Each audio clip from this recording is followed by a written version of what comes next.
Everyone, and welcome to the January 14th, 2026 East Lansing Planning Commission meeting. Mr. Bartley, could you please take roll? I will, thank you. Commissioner Chapin. Here. Commissioner Denault. Commissioner Hendricks. Commissioner Lapine. Here. Commissioner Overby. Here. Commissioner Putz. Here. Commissioner Sobolewski. Here. Vice Chair Wagner. Here. Chair Sullivan.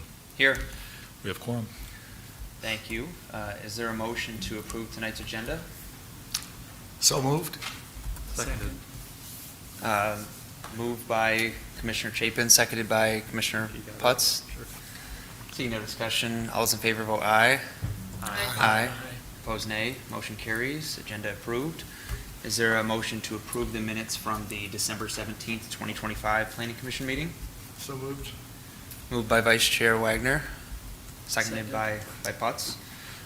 Seeing no discussion, all those in favor vote aye.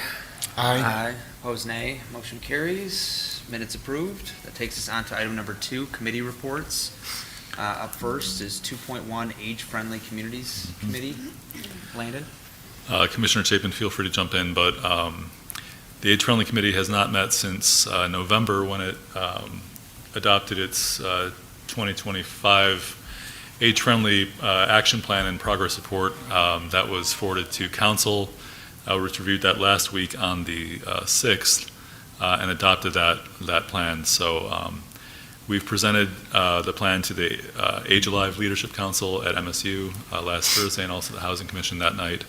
We're going to be presenting the plan to the ARP statewide council next Wednesday and also to the Commission on Environment and Transportation Commission the following Monday.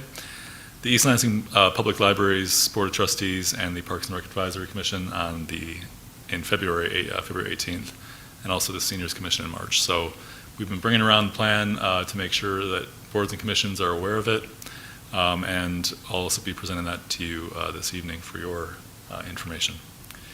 Also, I want to mention that MSU's Age Alive program is hosting their Town Gone series, as they do every month. The next one is this Friday, the 16th, at People's Church at noon, and that's Dr. Yore No about microplastics. That's my report for the Age-Friendly Communities Committee. Dr. Chapin, do you have anything you want to add? No, I just thumbs up to you, Landon, and you did a lot of work there. Great input. Reached out. Great input. Thank you, City Council, for adopting that last week. We had a nice representation from our age-friendly group at the meeting. We were placed last on the agenda. Thank you very much, Mayor.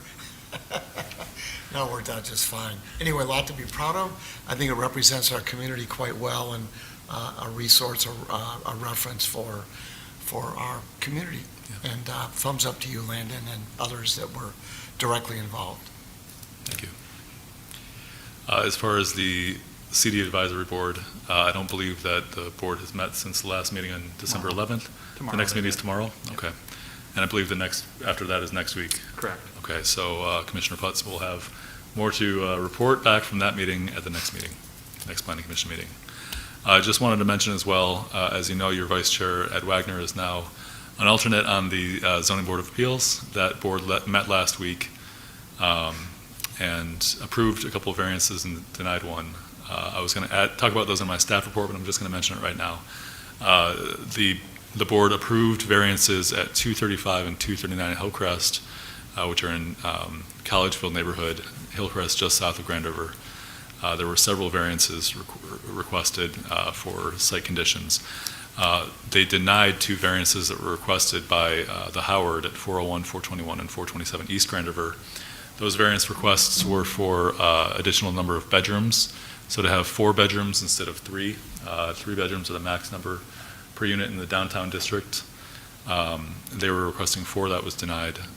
They also requested excess height of about 8 feet above the maximum height allowable by council, which is 160 feet.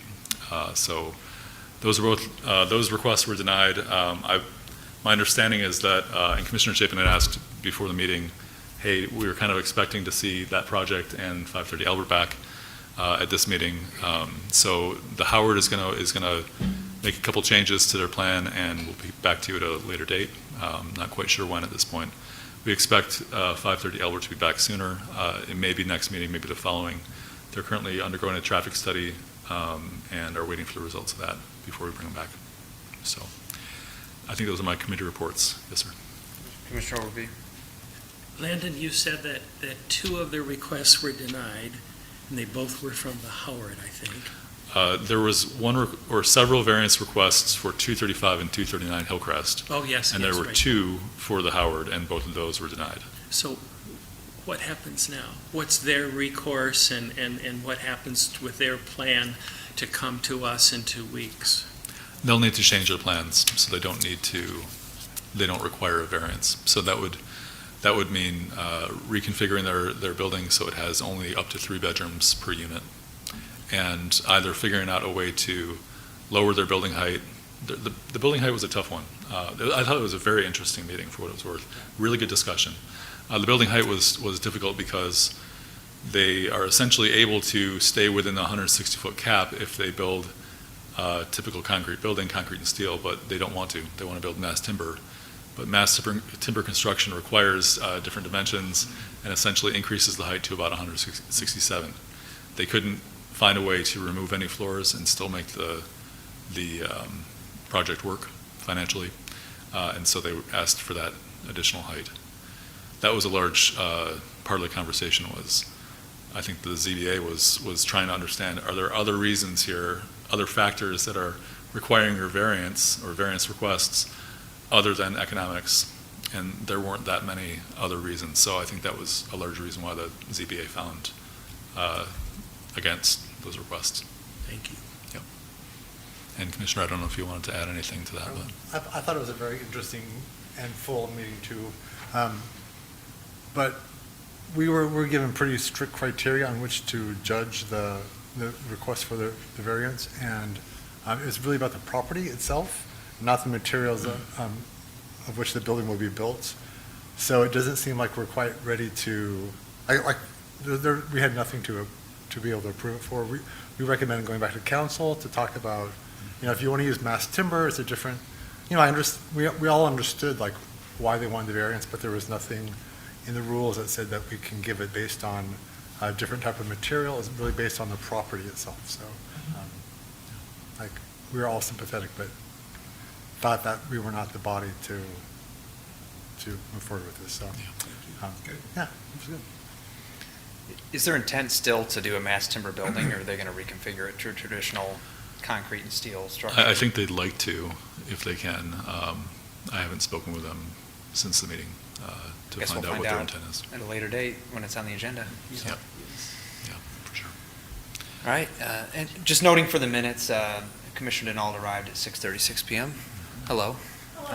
Apologies for a little bit of car trouble because of this weather. You're here now, and that's what's important. So, Exactly. Any additional comments or questions for Landon?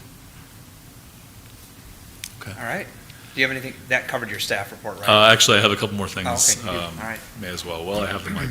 I wanted to first mention, congratulate and recognize my associate planner, Grace Whitney. She's not here tonight, but she recently achieved her American Institute of Certified Planners certification, which is an accomplishment for planners. It's sort of the letters that we can get after our name. So I'm very proud of her and happy that she got that certification. So I want to mention that.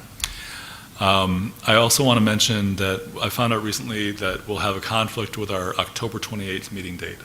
We'll have early voting in this room at that time. So the staff here has asked me to find an alternate location or date. We're having some trouble finding an alternate location. I believe that October 21st is workable for this building to be in this room. So I intend to bring this back to you at the next meeting. I just wanted to let you know, I think we're going to look at October 21st to change this meeting date. I want to let you know that now so you can check your calendars and tell us if you'll have a conflict. So please look for an item at your next meeting agenda to change the meeting date of that October 28th meeting. Lastly, sorry? One more time, from the 28th to the 21st, right? Yes, it would move from the 28th to October 21st, as long as we can get enough commissioners to make it work.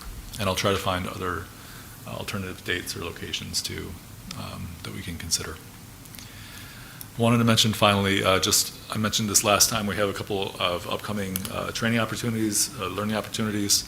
The Past and Future of Planning in Michigan was a two-part webinar. My staff and I attended it last Thursday. It was very interesting, sort of the history of planning in Michigan from 1900 to about 1960. The second part is tomorrow, 12 to 1:30, and if anyone is interested, please let me know. We'd be happy to have you view that with us.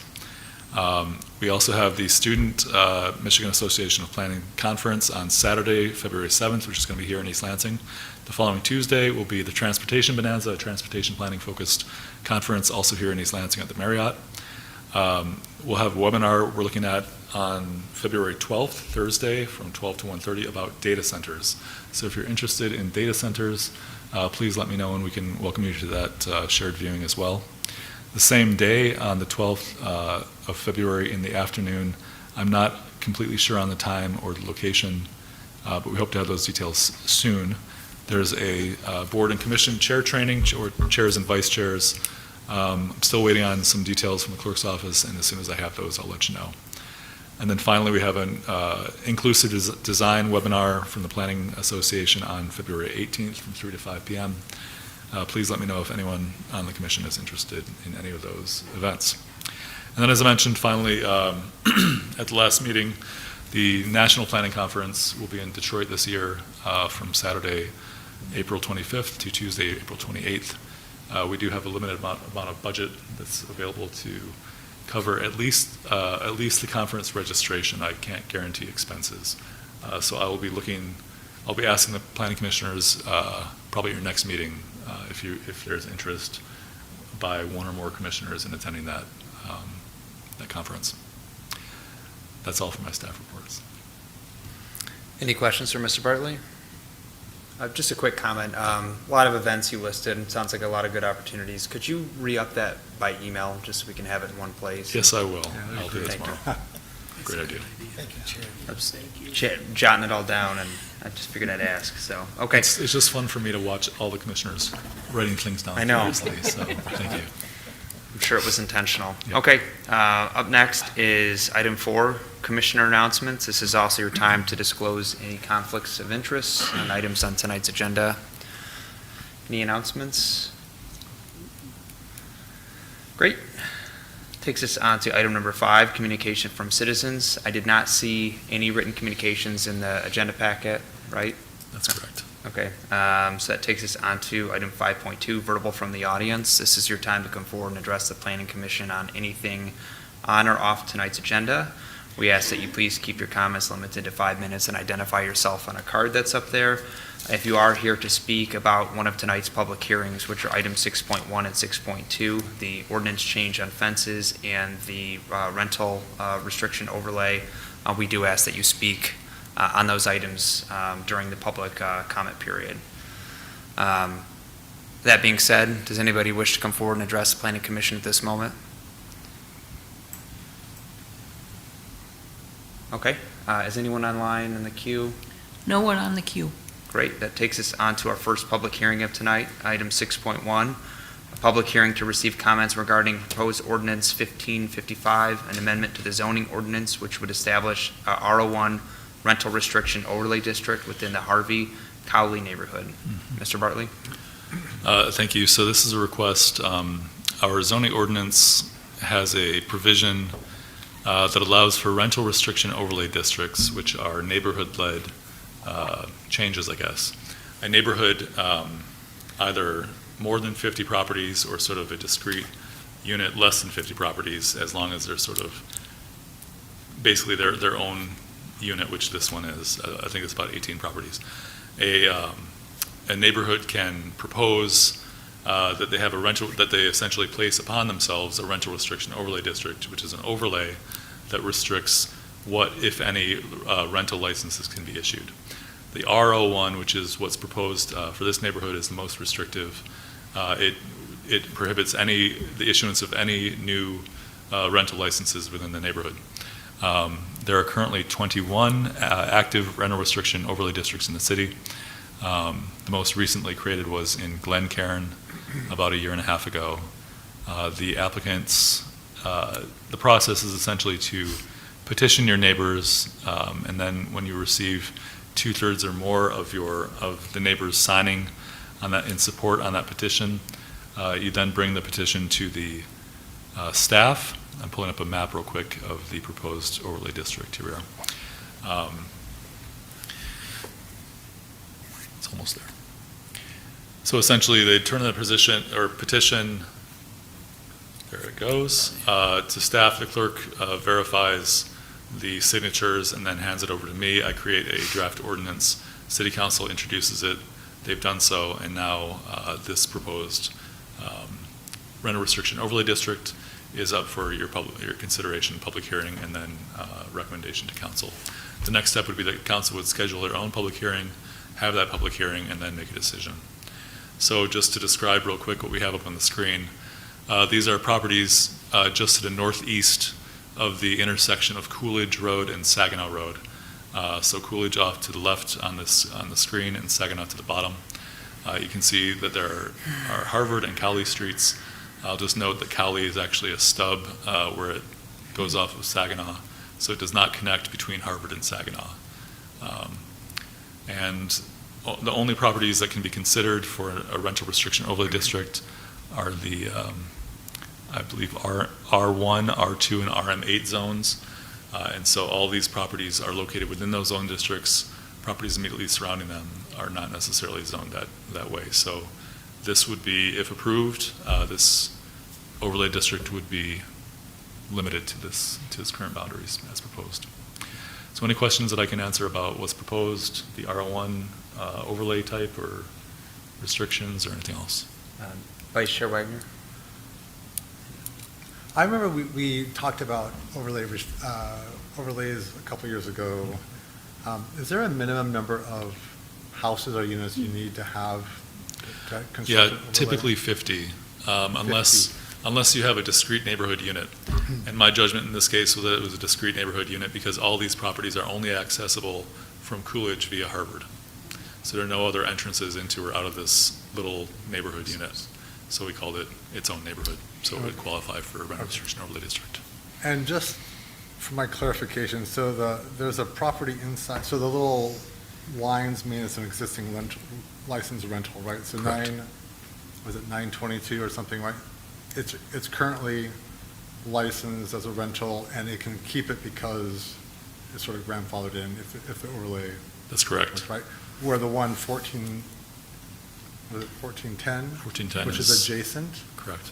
that Would not be affected. is not affected in any way. Okay, Correct. so, okay. So 922 in this case, because it has an existing license, if that license were abandoned, it could not, they could renew it, but you can't have any new initial rental licenses. So no new requests, but this one could stay. So if someone sold the house, can you sell it with a rental license, or would they have to reapply and therefore not? No, they could. Oh boy, that's I'm not completely prepared for that question. No, that's okay. Let me find that out. I can look up the ordinance language right now. And I know a couple of the houses there's like maybe a State Farm Insurance or something around that corner. So you said are there some properties that are zoned differently? Correct. So they wouldn't be eligible. Can you tell us is 1,000 Coolidge? I mean, it's a big square up in the upper left-hand corner. Do you know of anything that's, any businesses or anything that's zoned differently in that area? At that location, let me see 1,000. We're just wondering because 1,000, it's a weird shape. It's a very big square.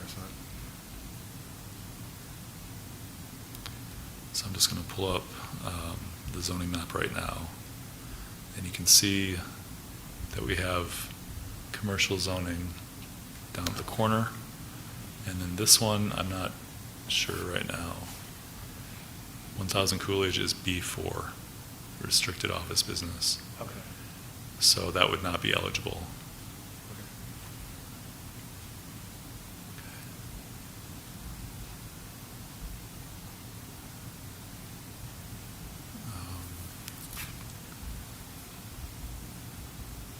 Commissioner Denault, did you still have a question?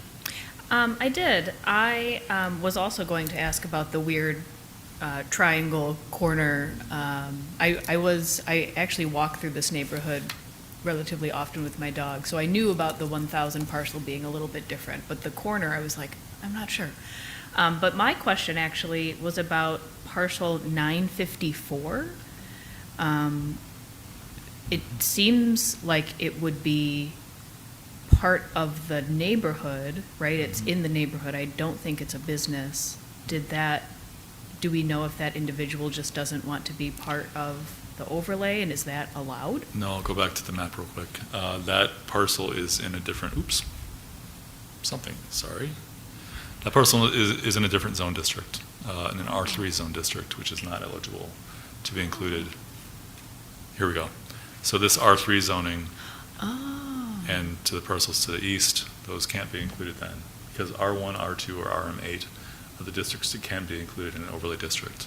B4, B1, so really we're limited to these properties How interesting. as proposed within the district, within this overlay district. Let me pull back up. Proposed. But it does still look like there are a couple of houses not volunteered to be part of this overlay, right? Like 1, 2, 3, 4, 1, 2, 2, 8, 1, 2, 2, 2, I think. And that was done because they wouldn't be part of this sort of discrete neighborhood unit. They are accessed from Saginaw, not from Harvard or Cowle.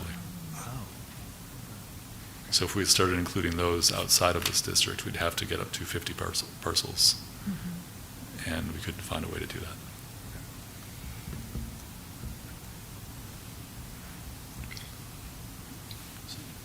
Landon, the parcels on the lower left are excluded because of the zoning requirements. I think that's what you said. Lower left, and upper right, or just to the right, I guess. Those are excluded.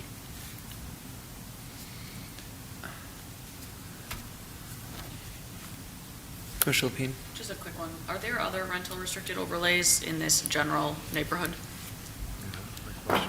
Yeah. In fact, I'll pull up the I know there are on zoning the map. other side of Saginaw, but I didn't know about this side. Yep. Oops. So what I'm going to pull up real quick is the zoning map again. And this will show you the outlined areas are all rental restriction overlay districts. So immediately up to the northeast by Chartwell Carriageway, that's an existing overlay district. Then you have one for the northeast and one all the way to the north. The different colors mean different types. And I'm colorblind, so I can't tell you which ones they are. But they're different types of districts. And Commissioner Wagner, to your question about, I'm going to pull up the code language real quick. Essentially, the R01 residential restriction says, except for the use of the occupancy of a one-family dwelling unit, which is what these units are, as to require a rental housing license. So you cannot get a new rental housing license. What sort of caught me was that there's language in the R02 that's saying, unless you're not going to issue a new license unless it's a Class 1 rental and the owner of the property owned it on the date of the establishment of the overlay district. But R01 doesn't say that. So my take on that, my read on that, is that they would continue to be able to renew their license, and they could even sell the property and continue to have the rental license within the R01. They just couldn't create a new license on that property. Does that make sense? Okay. Any other questions? To me, what sticks out a little bit is the 1,001, kind of at the north end there. It looks like it's just a larger house. So just hypothetically, that lot, 100 years from now, if that were to be broken up into smaller lots, the rental restriction would still apply, right? That's correct. Okay. My question about grandfathering was answered. I think most of my questions about the southwest corner there were answered. So those are all zone commercial, all of those Yes. parcels there? Yeah, at the corner of Saginaw and Coolidge, those are commercial. So- 1,000 Coolidge up the road is commercial, and then the properties to the east along Saginaw are largely residential. but they're residential in R3 zoning or outside of this discrete neighborhood. Got it. And that answered my question about the parcels to the east, because they're not zoned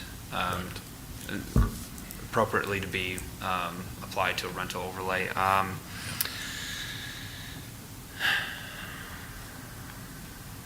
Yeah, I'm just trying to think of potential parcels. I know the last time we did this, we had a big discussion about people that potentially didn't think to sign on, or maybe interested in doing it later, being blocked out from joining on to the.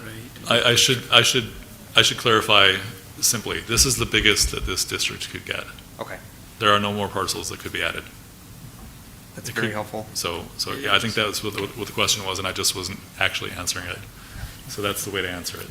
This is the extent.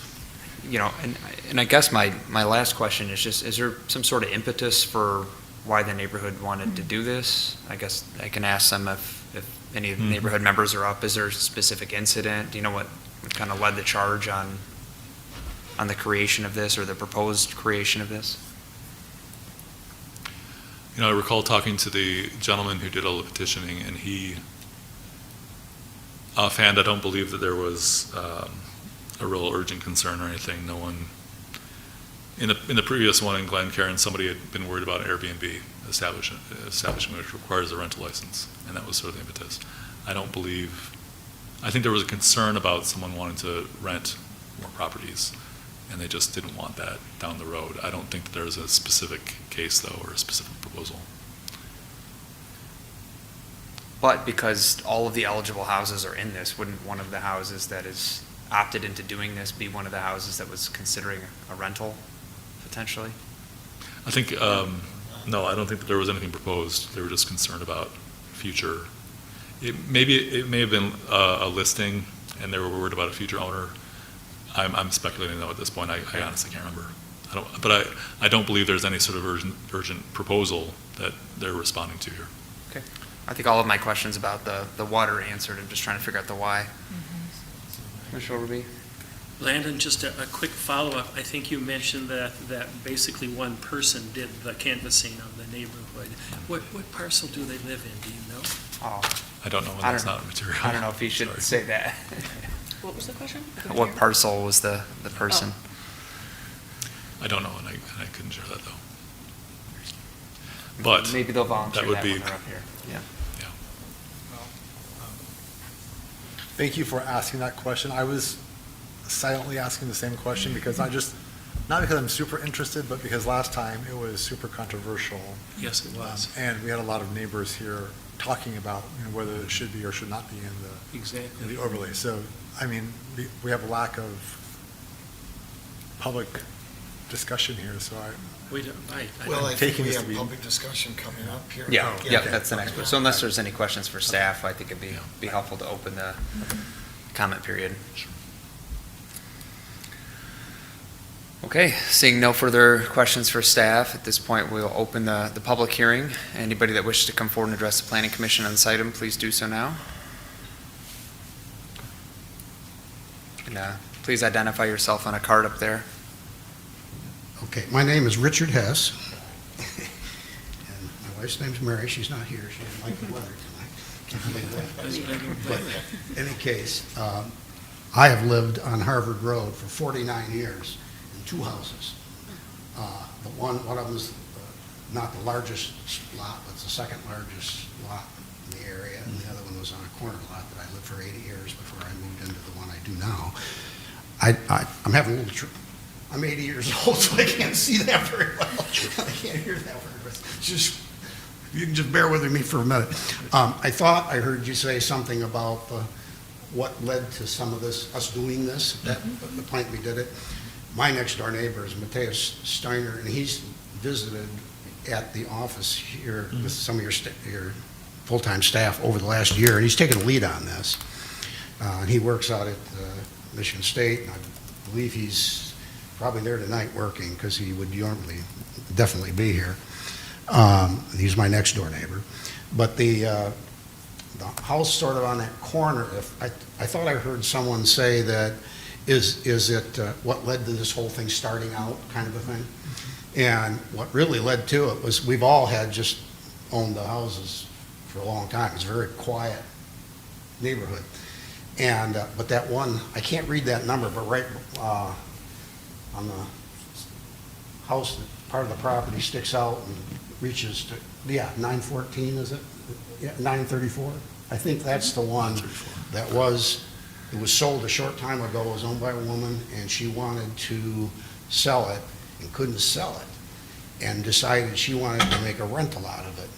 And that's what started the whole thing when we found out about it. We didn't want it to go into one. It's a nice, quiet little neighborhood that's been, years ago, I was one of the people, but our neighbors at the time had Cowle cut off just before it was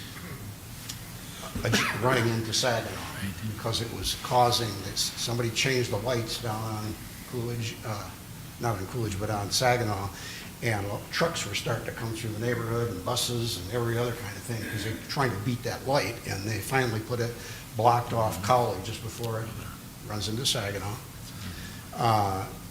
But I think it's 934 is the house that, it's either that or 922, but I think it's 934 that the person sold the house, or she's trying to sell a house and ended up wanting to rent it. And I don't know, I haven't met the person that lives there now, but I don't know whether he's a renter or a purchaser. But that's what really started the whole thing. Other than that, we were pretty much, as far as I know, we didn't have any real renters in there over the number of years that I've been there, which again is a lot. And I'm at the 1412 house on the, straight up on it. It's kind of a large lot. And I don't know if anybody has any other questions from me. I thought Mr. Steiner was going to be here because he's been leading this up and he's put a lot of time in it. And he's the one that's actually gone through the neighborhood and collected the signatures, and I think he got them for almost everybody, but maybe one or two. And they were both people that lived, I think, right on Coolidge, that had a part of the property on Harvard. Okay. But that's sort of all I know. Did you ask me to just fill this Yep, out just before I fill out your Okay. information on that card, Anybody please. have any other questions for me? Nope, but thank you for your comments. Sure. It's helpful context. Sure, thank you for handling this. I appreciate it. But I'm obviously in support of that change myself. Anybody else wish to come forward and address us on this item? Okay, seeing none, is anyone online in the queue? No one on the queue. Okay, at this point, we will close the public hearing on this item. What is the will of the commission? Any direction for staff? Any other questions? Can I actually ask one more question? Commissioner Denault? So I was just looking at the map one more time, and Landon, your comment about the reason that a handful of parcels on Saginaw couldn't be included was because they are on Saginaw, right? They're not part of Cowle or Harvard. But there's Correct. Either they're zoned incorrectly, or Yes, they yeah. are fronting on Saginaw and not the neighborhood. Correct. There is one parcel that's included that doesn't front on Cowle or Harvard, Okay. and that's 948 on Coolidge. Okay. Would they still, it's the only house between that and the commercial property, though, to the north? Not 948, Yeah, 948. and that's proposed to be within the district. Right, but it doesn't front on Harvard or Cowle. Isn't it on Cowle? Oh, that's a good point. It fronts on Coolidge. What's it zoned? It's zoned appropriately. I think that was just the Okay. homeowner seeking to be part of it. Okay. So we approved that. I think I was just trying to anticipate, right, if there's a handful of homeowners that front on Saginaw who want to be included, and if our argument is, well, you don't front on See. Cowle or Harvard, there's going to be one house that doesn't fit in that answer. So I'm just trying to anticipate future Sure. conflict or issues. Yeah, no, that makes sense. And I appreciate you bringing that up. We basically defer to the applicant Okay. on the boundaries Yeah. as long as they meet the requirements. In this case, I recall that property owner was interested in being included, and that's why we did it.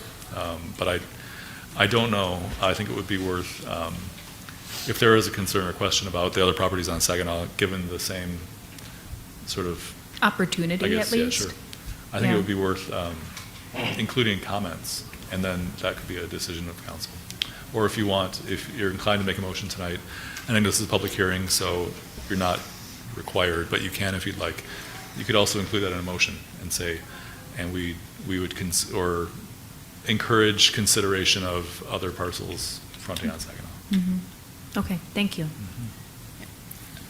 I was going to Commissioner say, Lapine? I don't know about my other commissioners, but I'm inclined to make a motion to approve tonight. And we could certainly add in something if that's important to Commissioner Dinal to, recognize the opportunity for others. But in my mind, I think in terms of the criteria that's laid out for us in our packet, I think what they're asking fits all of the criteria. And it's, initiated by the neighbors. I think this one I'm pretty comfortable with, but I don't want to speak for others. Yes, let's do it. Before you do, You just know- noting Commissioner Hendricks arrived at 7:05 PM. I'm going Commissioner to Chapin. refer to Dr. Dinal. I remember you made a comment in a meeting, a while back when we got to a public hearing. You want to make sure we did delay until the next meeting. I just want to make sure you're kind of in my head about that. I think it was good input. So if you're comfortable with that, then I'm comfortable with the motion tonight. I think it's pretty clear cut myself, but the question is, do we play out the process and let it sit to make sure that the neighborhood's had a chance to commit to whatever they want to commit to? So that's fair. I see you're nodding your head. So that's the only question I would have. I think it's pretty clear cut. I think we have to respect the work of the office staff, Landon, in terms of where do we draw that blue line? And so be it. I respect that. So personally, I'm ready to vote, but I think we just need to ask that question. Just someone would have to make a motion and someone would have to second it, and then we could vote on it. Go ahead. Do you want me to read the whole thing? Please. I Like motion. there's a sample motion. I make a here. motion to recommend approval by City Council of Ordinance 1555, an amendment to the zoning ordinance, which would establish an RO1 rental restriction overlay district within the Harvard-Cowle neighborhood as delineated in the provided ordinance for the next 4 reasons, unless we add a 5th.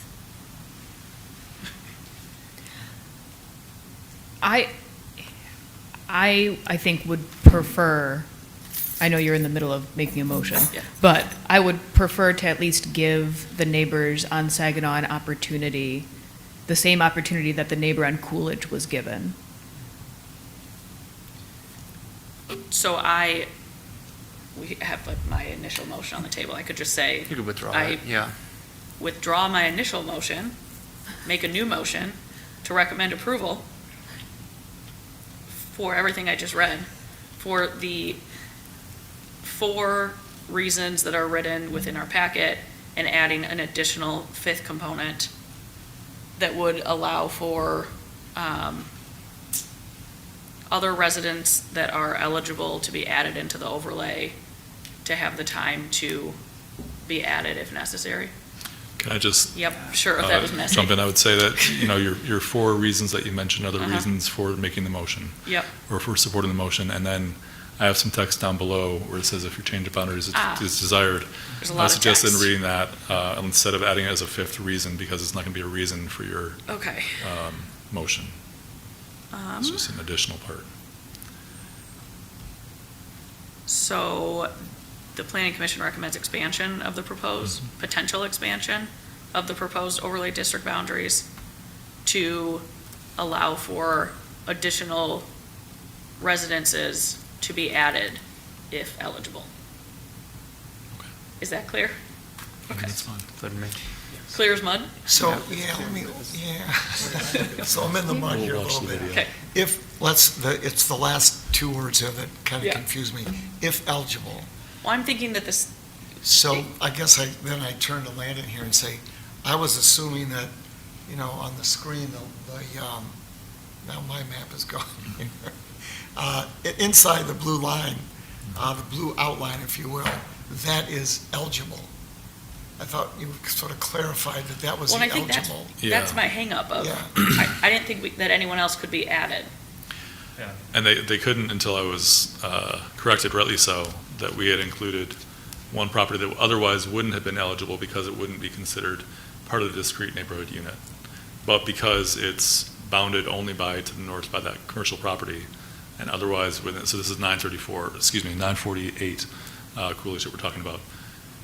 We included that even though it's just outside of the sort of rest of the neighborhood's boundaries, because that was their desire. We could include additional properties on Saginaw if it's also their desire. We had left them out because we didn't feel that they were part of the neighborhood unit. But I thought you To couldn't Dr. add Cowle's additional point. properties in if they had an entrance on Saginaw, because that wouldn't be a distinct neighborhood unit. That's correct, and that's why we originally said no, except that we made an exception for 948 Coolidge at their request. So I think that was Dr. Denault's point, is to allow, at least if properties on Saginaw also wanted to be included and would be eligible by zoning, essentially, that they could be. So specifically, I'm sorry, Does that make sense? yeah, It's just those Go three on. properties then on Saginaw that are eligible, 1234, 1228, and Yeah. 1222. The other ones are zoned, I think you said R3, and are not eligible. Let me ask a clarifying question. If we send this to council as is, they can modify it at the council level. So I think we're getting hung up on some details that potentially aren't as important. I think they'll have another opportunity to see that on the agenda, more public comment. So I agree. I think those properties on Saginaw are very distinct, and I see why they're not included, especially if there were to be redevelopment or something there. They're not really part of the neighborhood, right? You have to walk all the way around to get into the neighborhood from those Saginaw properties. So I think that the boundaries make sense to me. And if someone wants to make an argument to get expanded into it, I think they could do so at the council level. I was just trying to think about it for fairness' sake. And Yeah. we have a motion on the table that I'll actually second, Okay. as it is, Oh, Oh, don't die. with moved by. the proposed expansion that Commissioner Lapine suggested. Okay. Okay. All right, so moved by Commissioner Lapine, seconded by Commissioner Denault. Any other discussion on this motion or comments? well, could I just ask for a reread Commissioner of the Chapin? motion before we vote? just It's a to real make sure I'm challenge I think for that's me. fair. Yeah. Yeah, All right, let me try not to add any extra words. Okay. So I motion to recommend approval by City Council of Ordinance 1555, an amendment to the zoning ordinance which would establish an RO1 rental restriction overlay district within the Harvard-Cowle neighborhood as delineated in the provided ordinance for the reasons provided within our packet. Additionally, the Planning Commission recommends expansion of the proposed overlay district boundaries to allow for additional properties to be added. Do you want us to articulate the specific parcels, Landon? No? Okay. I don't. Okay. I mean, that's a pretty broad, I mean, to that point, I think that's a pretty broad, as, you know, unless we delineate the specific properties, that's a pretty broad statement. Anybody who wants to join that overlay could expand out way into the Pinecrest neighborhood, it seems to me, although I don't think that's the intent at all. So I'm a little uncomfortable with that broad language, but I'm gonna vote in the majority here, I'm quite certain. But I kind of like what you said, Chair Sullivan, about let's take what we have here, send it on to City Council, and allow for the public hearing there with perhaps additional input from the neighborhood to identify what those properties might be. It seems to me that the language that additional properties without identifying them sort of expands it too much. Maybe we're quibbling here, which is not healthy either. But anyway, I think we're just trying to find clarity. Can I hear number 5 again? I don't know if I can Or- remember. well- Yep. I said the planning commission recommends expansion of the proposed overlay district boundaries,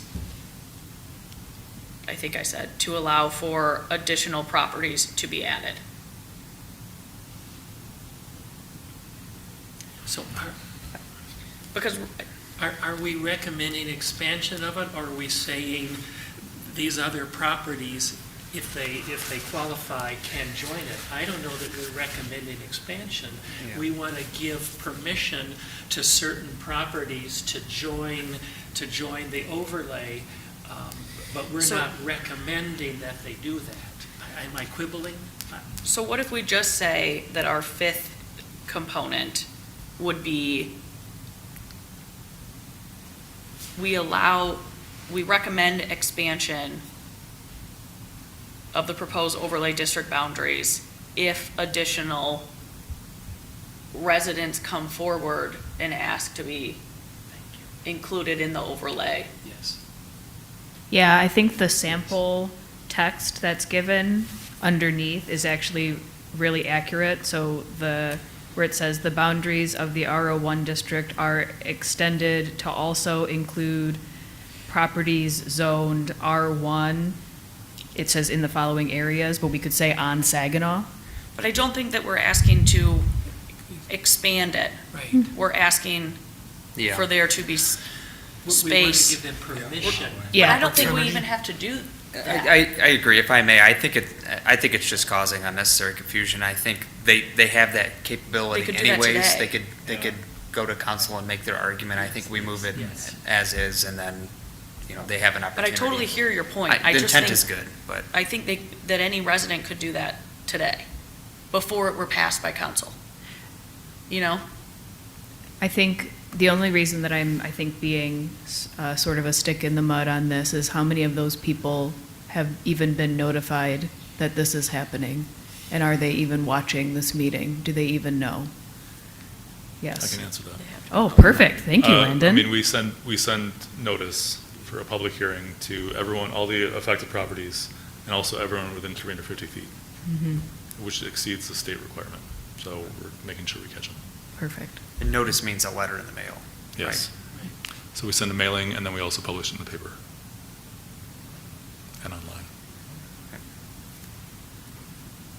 So friendly amendment for me to strike that last condition or provision, if you're amenable. Yes. I'm It's amenable. gotta be, Sorry. okay, you're Yes, amenable, I'm okay. I just Um, zoned out. Thank you. So, I zoned out of the zoning commission. yeah. Motion by Commissioner Lapine, seconded by Commissioner Denault. Any other discussion before a vote on this? Yeah, Okay. I have a- Vice Chair Wagner? Sorry. So I'm just looking at the ordinance 1555 again, and it does say the properties rezoned and included in this overlay district are the following, right? So and it gives like whatever the 20 properties. So we're saying that we're okay with the expansion, or we're not saying anything about the expansion of this to other. No, we're recommending the rental overlay district to include these properties, but Right. Okay. the proposal's amendable at the council level, according to Okay. Mr. Bartley. Okay, thank you.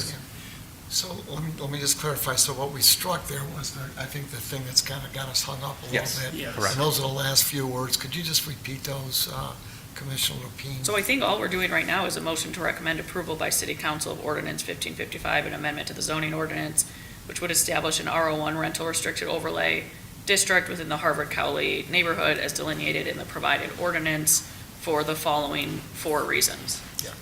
Yeah. Okay. Yes. Okay. Let's take a vote. All those in favor, vote aye.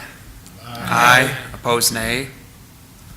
Motion carries unanimously. This item is now on to City Council. Thank you. I think we navigated through that one. Appreciate everybody's patience. That takes us on to item number 6.2, a public hearing by the Planning Commission to receive, is that correct? Public hearing to the Planning Commission to receive comments regarding proposed ordinance 1556, an amendment to section 50-147 to require the finished side of a fence to face away from the property. Mr. Bartley? Thank you. So this suggested amendment originated with the Historic District Commission. They have had a few requests in historic districts to put in new fences, and they've found that across the commission, they felt that the code should be changed to require where there are finished sides of fences, which you'll see sometimes privacy fences, for example, where you have the post and then panel, and the panel that the side that does not have the post would be the finished side, and they requested that we propose an ordinance that would require that side to face out. So we've created this ordinance amendment. I'm going to pull that up on the screen in just one moment.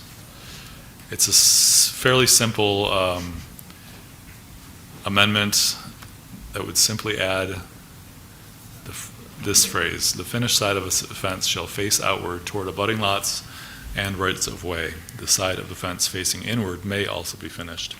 So essentially that's requiring the finished side to be out, but if you want to finish both sides, you can do that. That's the extent of the proposed amendment. Great. Can I answer any questions? Question, and then I'll kick it over. I think we all commonly understand what the finished side is, right? But it's not defined here. That could be problematic potentially, right?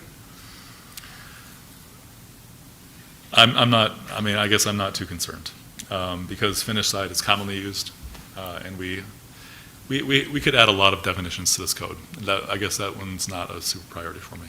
Okay. But we could also add that if you feel more comfortable. Commissioner Lapine? Mine is similar to yours, but a much dumber question, which is, does every fence have a finished side? No. So No. you can have an entirely unfinished fence? No, I would say Like a that. steel fence? Mhm. Where You- it's like- uniform, right? Yeah, you have to have uniform materials, so you can't make, for example, a fence made out of doors. So, but chain link, for example, wouldn't be considered finished, to have a finished side, because you have posts and you have the material in between. But where you do have different sides of a fence, one side is not going to have posts or nails or Pickets. whatever it might be, pickets, and so that would be the unfinished side. That would be the one facing it. And is this only applying to the historic districts of, No, this would apply across the board.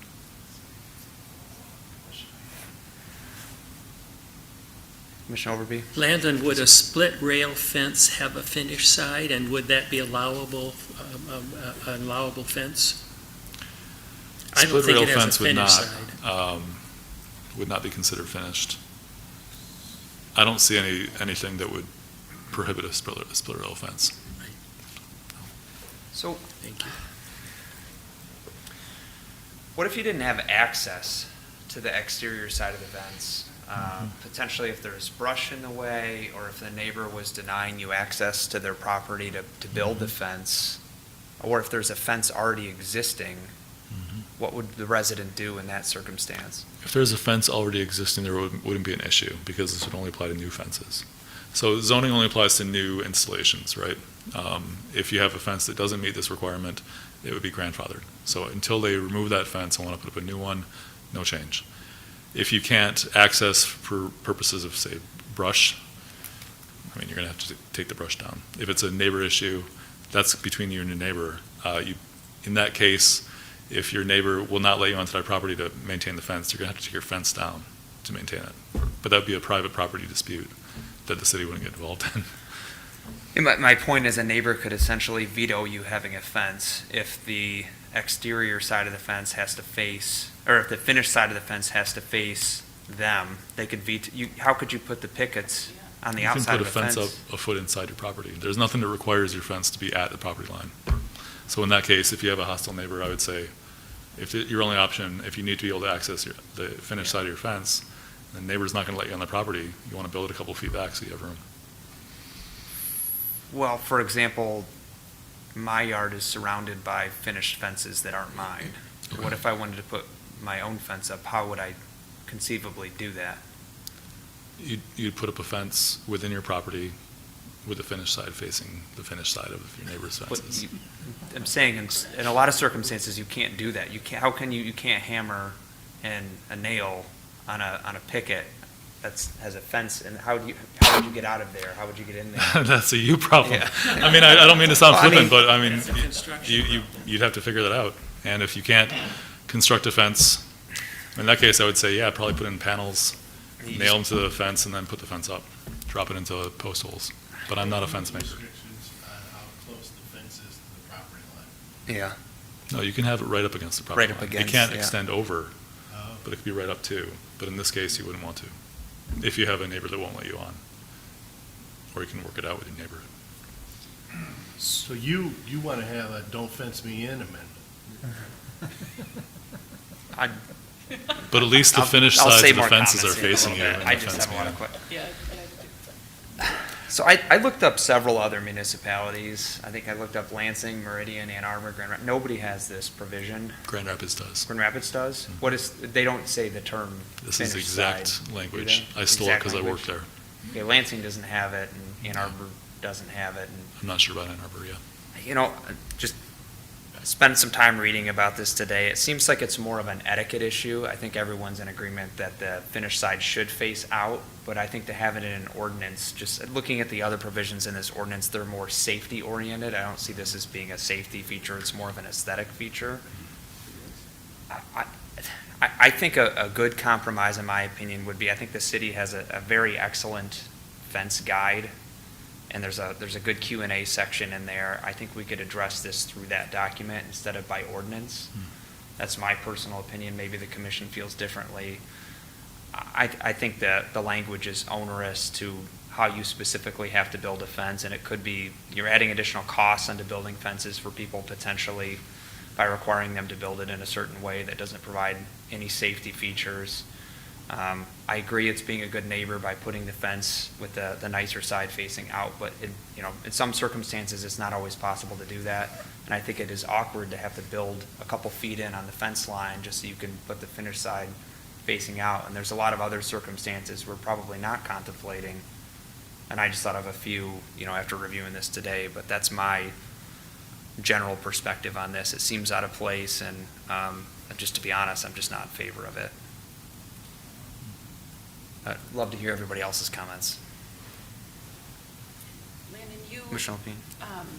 you mentioned it briefly that this, came up with the Historic Commission, but is there any other impetus for this? Like No. they just talked about it at the Historic Commission and thought that it would be something to add? Is it more like visually appealing? Is there any Yeah, rationale, I think that guess? was their rationale, is that they Okay. find it more appealing and Okay. more in character with the districts. Okay. But that's sort of the limit of my understanding. I wasn't at that meeting. That helps me. Thank you.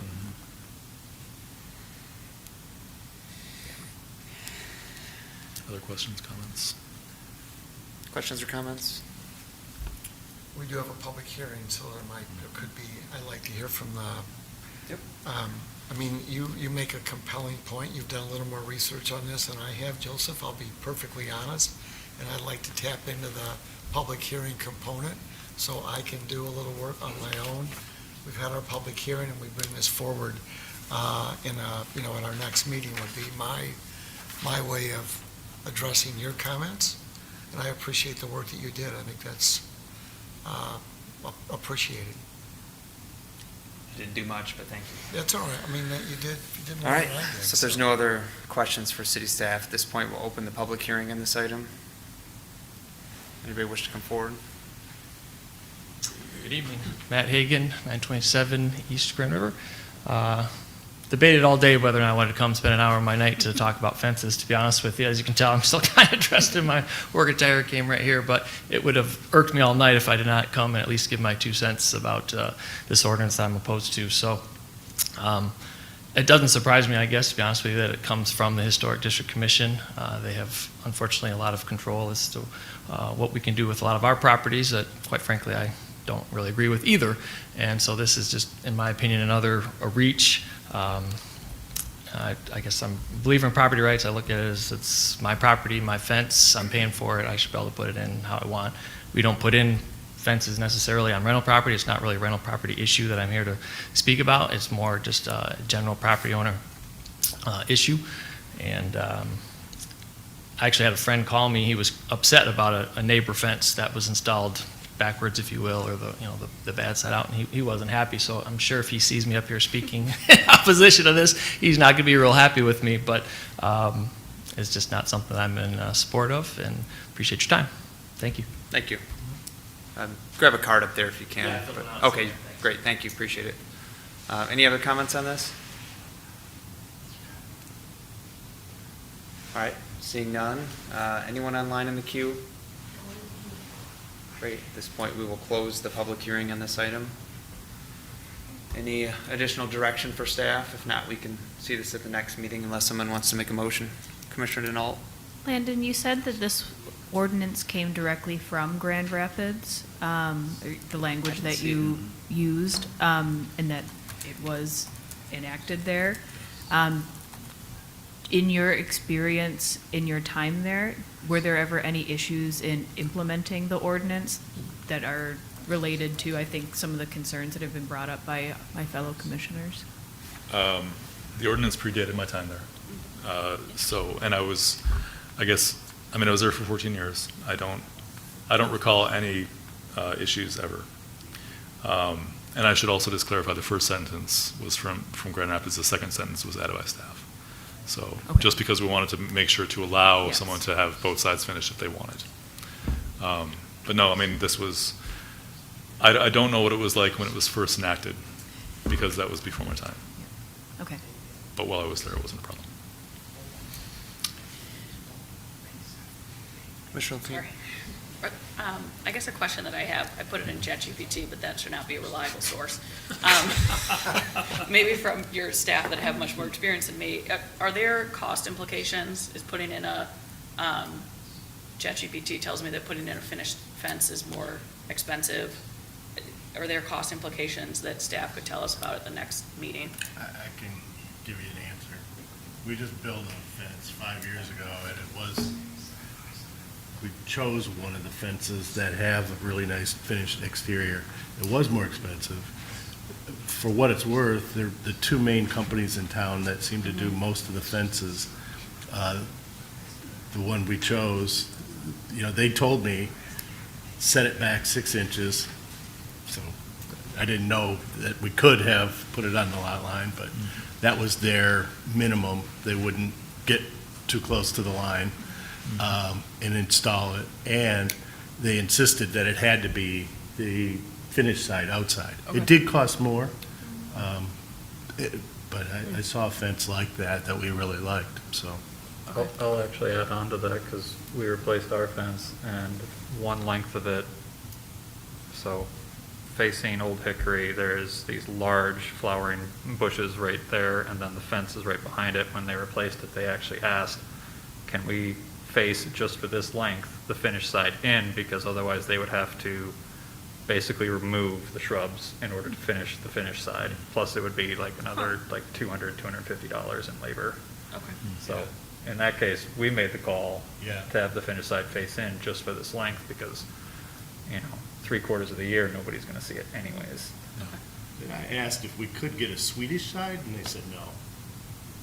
What? What? Finish.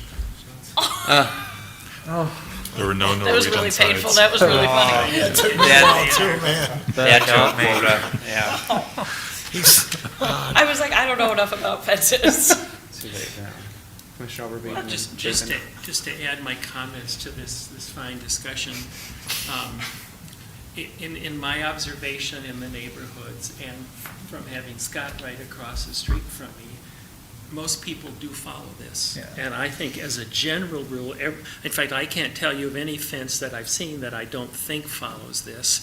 I have no objection to putting it into a city ordinance for the reason that I think most people agree with it and follow it. And my belief is that the ordinance would only be used when someone wasn't following it and was trying to put up a fence that you objected to having the side showing that was showing in your neighbor's property. I don't know if that's happened, but my guess is that that's a circumstance under which this would be used. And it sounds like the fence companies in town encourage you to put the finished side out. And at risk, and I promise no more banjos. In fact, as we were trying to look at fences and what we liked, if you drive down Saginaw and there is a public argument here that you can definitely see the unfinished versus the finished side. Right. And it stands out, and, I guess in a visible spot, it is more aesthetic if you have the pole not showing. I'm not sure people really, I never thought about it until we were trying to build a fence. Never thought I would think about it, but. So you mentioned something here in talking about fence guidelines that are in place. Now, Landon, I may not have read my packet closely enough, but I don't think it's in the packet. So if we're going to delay this, which I'm sort of advocating for, not really advocating. It's a normal procedure. Yeah, so a normal procedure to wait.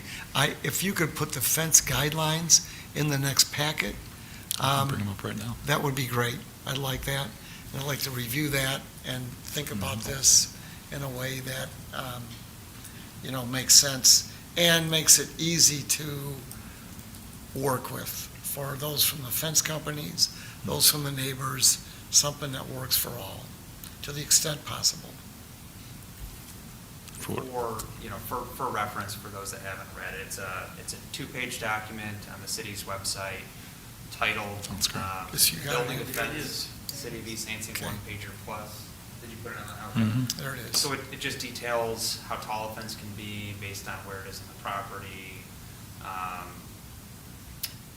And then several Q&A items on the second page. Okay. So I think, Yeah, so I would think if I'm working for one of the fence companies, I would be very well versed on what the guidelines are in the city of East Lansing. That would be my go-to document, more so than something that we put in place here, or the language can be added to. But I think your point about that is important to me, for what that's worth. any other comments or direction for Landon? And I love your Finnish Swedish joke. I thought that was pretty It took me a minute, pretty but good. yeah. Took me more than. All right, seeing no comments, we will see this at the next planning commission meeting. Thank you, Mr. Bartley, for humoring me. Of course. As we have no unfinished business, this takes us on to our only item of new business. We have 2 items of new business. First up is item 8.1, presentation of the 2025 Age-Friendly Communities Progress Report and Action Plan. Mr. Bartley? Thank you. I think we can make this fairly brief. I just wanted to, as I mentioned at the top of the meeting, the Age-Friendly Communities Committee has been meeting for the last, several years. The committee actually started meeting in 2017.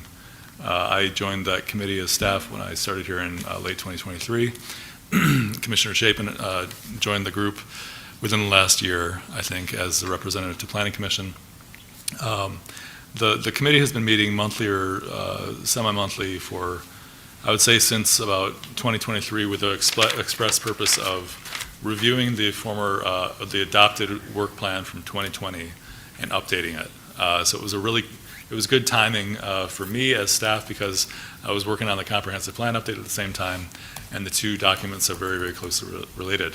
The age-friendly progress plan and action plan and progress report is essentially a set of good planning principles, but just sort of applied to the age-friendly communities framework.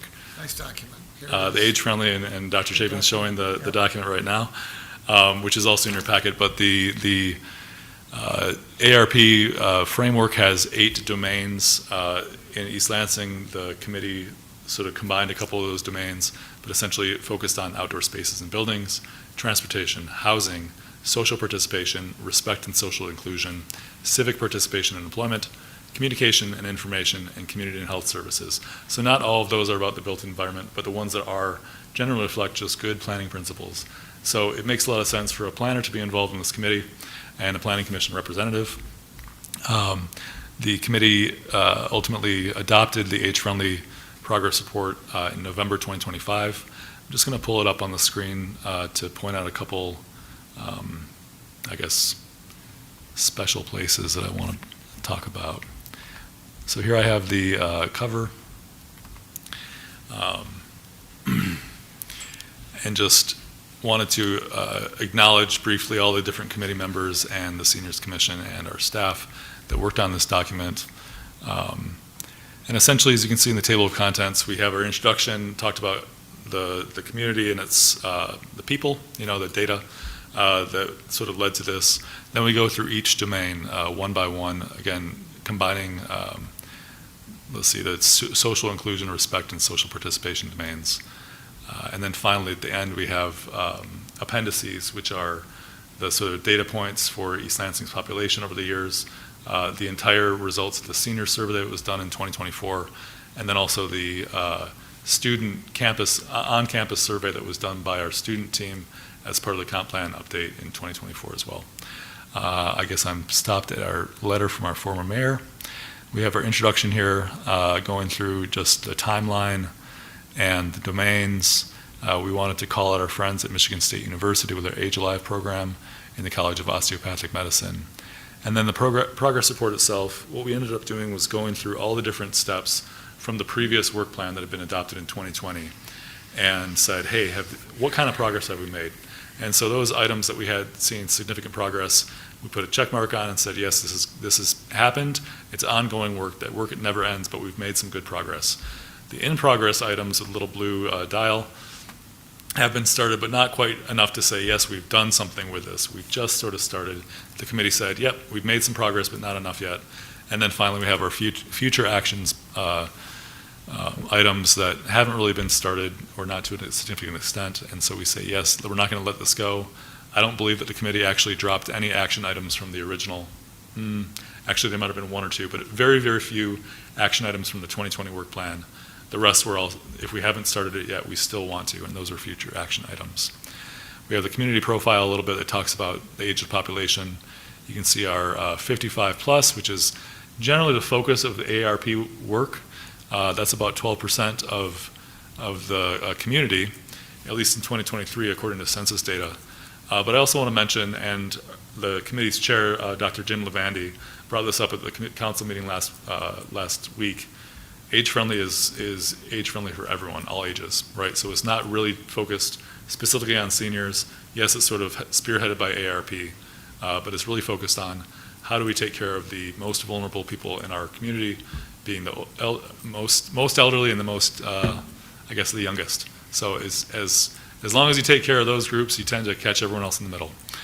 So we have a few more data points, mostly talking about population and age in comparison to the counties and the state.